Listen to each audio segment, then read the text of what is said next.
সুপ্রভিয়াস আসসালামু আলাইকুম। মৃধা মিডিয়ার পক্ষ থেকে আপনাদের সবাইকে স্বাগতম এবং আশা করি আপনারা সবাই ভালো আছেন, সুস্থ আছেন এবং নিরাপদে আছেন। সুপ্রভিয়ার্স, এখন যে নিউজটি শেয়ার করব সেটা হচ্ছে অত্যন্ত গুরুত্বপূর্ণ নিউজ, আর সেটা হচ্ছে বাংলাদেশের নির্বাচন। বাংলাদেশের নির্বাচন আগামী ফেব্রুয়ারিতে হওয়ার সম্ভাবনা রয়েছে, এমনটাই গত কয়েকদিন আগে তারেক রহমান এবং প্রধান উপদেষ্টা ডক্টর মোহাম্মদ ইউনূসের যৌথ বৈঠকে অনেকটা সেইভাবেই ঘোষণা এসেছে। সে থেকে তৎপর হয়ে উঠেছে প্রার্থীরা। সুপ্রিভিয়ার্স, বিভিন্ন দলের প্রার্থীরা এখন শুধু দেশে নয়, প্রবাসে এসেও তারা প্রচারণা চালাচ্ছেন। তেমনই একজন হচ্ছেন জামাতে ইসলামের অন্যতম প্রার্থী।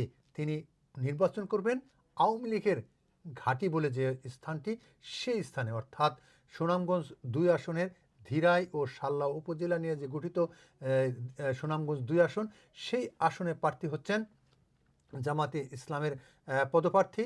তিনি হচ্ছেন অ্যাডভোকেট শিশির মনির। সেই শিশির মনির সেই আওয়ামী লীগের ঘাঁটিকে তিনি জয় করতে চান।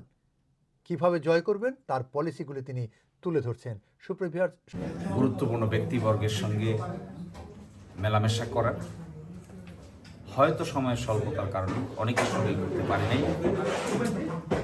তাদের সঙ্গে মেলামেশা করার এই সময়ে আমি অনেক আবেগাপ্লুত হয়েছি এবং তাদের আদর এবং তাদের যে সহানুভূতি, এটা দেখে আমি বিস্মিত হয়েছি। ফলে আমি মনে করি আমি যে কারণে এসেছিলাম তার প্রাইমারিটা আমি অর্জন করতে সফল হয়েছি। বিচার এবং নির্বাচন অতপ্রতভাবে জড়িত হয়ে গেছে। একটা আনকনস্টিটিউশনাল রেজিমের পরে যখন একটা রাষ্ট্র পুনর্গঠিত হয়, তখন অনেক ইস্যু সামনে আছে। রিফর্ম কমিশনের যে রিপোর্টগুলো এসেছিল, লোকে দায়ী করে লাভ নাই, এটা আমাদেরই দোষ। আমরা এই সমস্ত কনসেপ্টগুলো ক্রিস্টাল ক্লিয়ার করতে পারিনি। This is our incapacity. Well, কীভাবে আমরা এটা অ্যাড্রেস করব?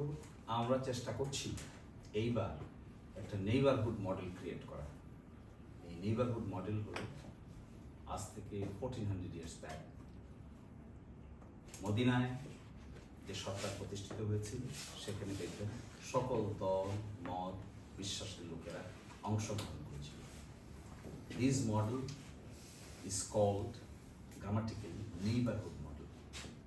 অর্থাৎ আমরা বাংলাদেশে রাজনীতি করি, আমাদের এখানে ধর্ম আছে, পথ আছে, মত আছে, ডাইভার্সিটি আছে, on the basis of race, sex, colour এবং রিলিজিয়ন।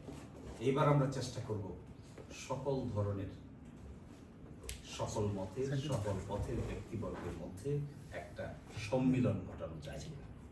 এটা আমরা চেষ্টা করব ডিপলি, সিনসিয়ারলি। এক্ষেত্রে আমাদের কাছে মূল বিবেচ্য বিষয় থাকবে অনেস্টি অ্যান্ড ইন্টিগ্রিটি। এই অনেস্টি ইন্টিগ্রিটির জায়গাটাকে গুরুত্ব দিয়ে বাকি ডাইভার্সিটিকে আমরা একসাথে আনার চেষ্টা করব। বাকি দেখা যাক কতটুকু সফল হওয়া যায়। আমরা ছিলাম না, ফেব্রুয়ারিরও আমরা বিরুদ্ধে নই, এপ্রিলের বিরুদ্ধে আমরা নই। বাট আমরা বলেছি যে নির্বাচন জবরদস্তি করে আদায় করার বিষয় না। নির্বাচন হলো, আমাদের প্রধান উপদেষ্টা বলেছেন যে তিনি জানুয়ারি থেকে জুন মাসের মধ্যে ইলেকশন করতে চান। আমরা জুন মাসের মধ্যে আমরা কোনো দিন তারিখ নির্ধারণ করে অযথা প্রেশার দেইনি। আমরা বলেছি এর মধ্যে একটা সুইটেবল কনভেনিয়েন্ট ডেট ডিক্লেয়ার করতে। এরকম একটা মিসট্রাস্ট ক্রিয়েট হয়েছিল বাংলাদেশে। সকলের সঙ্গে কথা বলেছেন, বলে তিনি জাতির উদ্দেশ্যে একটা ভাষণ দিয়ে বলেছেন ফার্স্ট হাফ অফ এপ্রিল তিনি এটা আয়োজন করতে চান। তারপরে এখানে গুরুত্বপূর্ণ রাজনৈতিক দলের প্রধান ব্যক্তির সঙ্গে আলোচনা হয়েছে।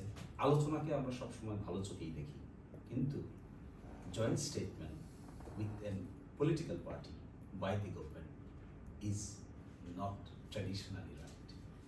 প্রথাগত দৃষ্টিকোণ থেকে পৃথিবীতে এরকম করে জয়েন্ট স্টেটমেন্ট হয় না। জয়েন্ট স্টেটমেন্ট হইতে গেলে ইকুয়াল দুইটা এন্টিটি লাগে। যদি ইউকে সরকারের সাথে বাংলাদেশের সরকার জয়েন্ট স্টেটমেন্ট হতো, it could have been accepted.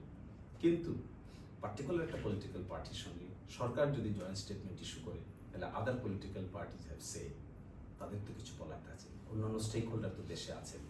ফলে আমি মনে করি এটা গ্রামাটিক্যাল মিস্টেক হয়েছে। জয়েন্ট স্টেটমেন্ট হয় ইকুয়াল টু এন্টিটির মধ্যে। জয়েন্ট স্টেটমেন্ট এভাবে হয় না যে যেখানে 50টা এন্টিটি আছে, একটা এন্টিটির সঙ্গে জয়েন্ট স্টেটমেন্ট দেওয়া যায় না। It is grammatical mistake.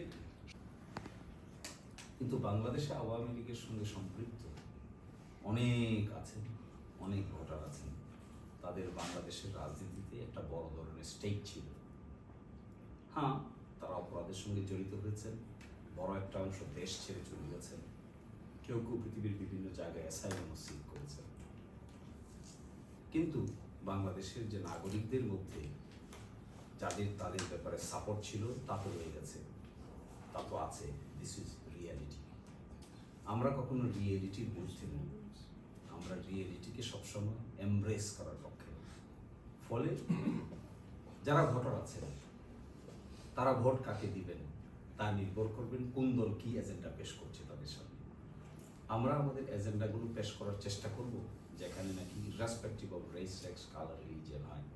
সেই ক্ষেত্রে আওয়ামী সমর্থক মানুষরা কিংবা ভোটাররা কিংবা বিএনপির মধ্যে যারা ভোটার ছিলেন তারা, জামাতের মধ্যেও যারা প্রগ্রেসিভ শ্রেণীর ভোটার আছেন তারা যদি জামাত ইসলামকে সাপোর্ট করে, এই ক্ষেত্রে ভোট দেওয়ার ক্ষেত্রে তো কাউকে বাধা আপনিও দিতে পারবেন না, আমিও দিতে পারবো না। It is up to them, they have their voting right. হ্যাঁ, অর্গানাইজেশন হিসেবে নিষিদ্ধ, কিন্তু ব্যক্তিগত ভোটাধিকার থেকে তো কেউ নিষিদ্ধ নয়। ফলে they are free to exercise their depending on আমাদের ক্রিয়েটিভিটি যদি থাকে, এজেন্ডা যদি কেউ অ্যাকসেপ্ট করে, he can cast vote for anybody including us.